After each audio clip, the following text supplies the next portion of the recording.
Hello friends, welcome back to another video. In this video, we are going to cover the basics of database and DBMS. So let's start. So MySQL is a type of RDBMS. So what is RDBMS? Relational Database Management System. So it was a huge word. Let's bifurcate into few parts and understand. First of all, what is database? And before that, what is data?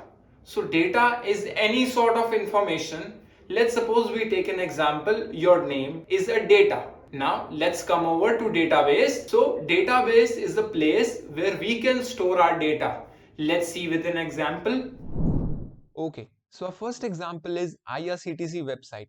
Let's do one thing. Let's search Delhi to Bombay route.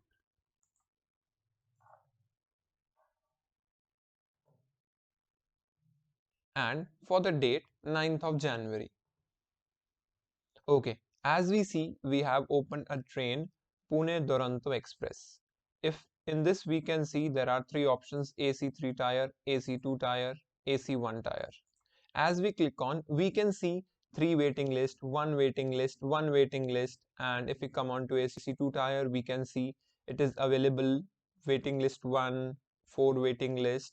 So what we have done, we have actually sent a request to IRCTC for certain details, and IRCTC has fetched us some data from its database. Okay, so this is what a database does. It stores some data and which can further be used or displayed for some purposes.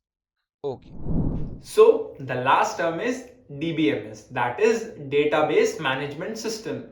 These are some softwares which helps you to retrieve, store and run queries on the database. One such software is MySQL. So MySQL is actually a very widely used database software which is also used in the companies. So that's all for this video. We'll meet you in the next one. Thank you.